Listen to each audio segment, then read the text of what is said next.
Një dokument i shkurt i votuar nga shtëpia e bardhë së fundi i ka çu pesh krejt ata që marrin vesh diçka nga politika jashtme. Gjithandej konfuzion, panik, njerëz që pickojnë veten për me e pa se a janë në ëndër anë shgëndër, gjithandej frikë. Mirë po, vëmendja në Kosovën tonë vogël ishte zero.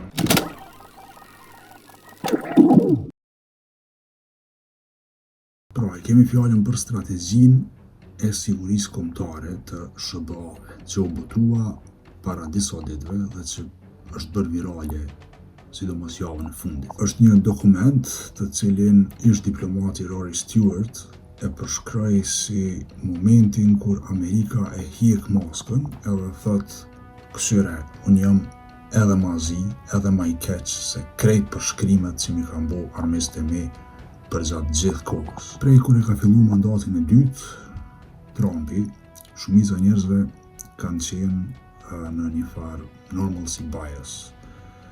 Kanë besu që hajtë se s'ndodh asgjë e jashtëzakonshme, kur farë tragedie.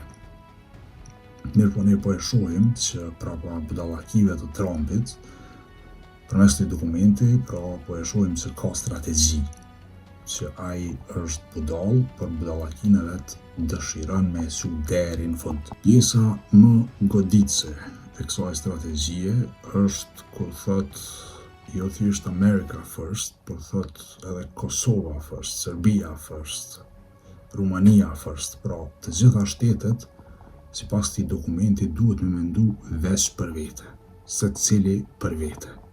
Nuk ka parime që i ndajnë bashkë, nuk ka standarde, nuk ka vlera. Secili për vete në bazë të takatit që e ka, në bazë të forcës që e ka. Që po e lexoj një paragraf për me e kuptu thelbin e asaj që ka thot kjo strategji.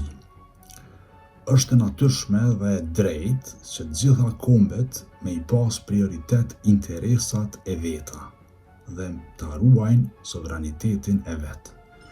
Bota funksionon më mirë kur kombet i bëjnë prioritet interesat e veta. Shtetet e Bashkuara do t'i bëjnë prioritet interesat e veta në raport me shtetet tjera dhe i inkurajojmë edhe ato që t'i bëjmë prioritet interesat e veta, interesat e tyre. Por nga një prizëm i ngushtë, kjo i shkon për shtat në politikën tonë të brendshme kryeministrit Albin Kurti. Pra, mund të themi se Albin Kurti favorizohet nga Donald Trumpi, nga administrata Trump. Politikat e tij janë politikat që i inkurajon Trumpi. Ai e kërkon dikë që nuk bashkërendohet me të, dikë që i ka prioritet interesat e shtetit të vet. Pra, Kosova first. Dhe tek e fundit, Kurti nesër në takim me ambasadorët e Quintit mundet me nxjerr këtë dokument dhe me e citu faqen 9 para tyre, kur ja kërkojnë ndonjë kompromis, ndonjë favor. Dhe t'ju thot, we encourage you to prioritize your own interests. Ne të inkurajojmë që ti prioritetizosh interesat e tua, interesat e shtetit tënd, e jo bashkërendimin me neve. Edhe opozita jone dashur duhet me e lexu këtë dokument dhe me nxjerr disa mësime të qarta. A mund thuhet tash e tutje Amerika, koordinimi. Nuk mjafton ajo.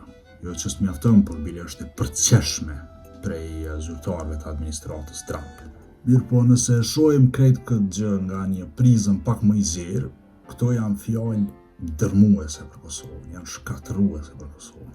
Amerika po i thot këto fjalë për me fshehë diçka, me fshehë në thonjza, për me fshehë diçka që e thot në pjesët e tjera të tekstit. Aty Shtetet e Bashkuara të Amerikës kërkojnë subordinat, kërkojnë pra nënshtrim. Amerika thot, këshyri interesat e tua, pra i thot edhe Kurtit, edhe secilit lider të shteteve të vogla e të mëdha.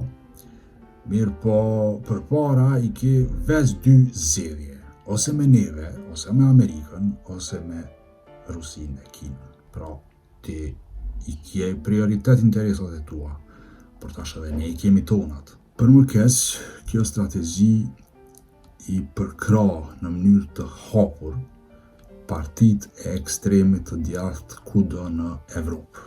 Pra, i mbështet ato parti të cilat nuk e përkrajnë pavarësinë e Kosovës. E para. Dhe e dyta, i mbështet ato parti të cilat kanë vlera komplet të kundërta me vlerat mbi të cilat është ndërtu shteti i Kosovës. Për me e kuptu se sa direkt kundër Kosovës është, mjafton fasja 1 e këtij dokumenti. Në fasën 1 sulmohen elitat e politikës jashtme amerikane sipas luftës së ftohtë bën intervenimin në Kosovë. Pra, edhe pse nuk ka qenë interes direkt i Shteteve të Bashkuara të Amerikës. Ata kërkojnë që veprimet e SBA-ve të jenë gjithmonë në përputhje me interesin direkt amerikan. Nëse nuk cënohen direkt interesat e Amerikës, nuk ka nevojë Amerika me intervenu sipas tyre. Dhe kjo përputhet me deklaratat e Trumpit, kur thotë se ka ndalu luftën mes Kosovës dhe Serbisë. Ne e dim që s'është ashtu, por e dim që prapa ekziston një strategji. Trumpi thoshte në zyrën e valit shtëpisë së bardhë që e ka ndalu Serbinë me sulmu Kosovën, duke i thënë ne nuk bëjmë tregti me juve pastaj.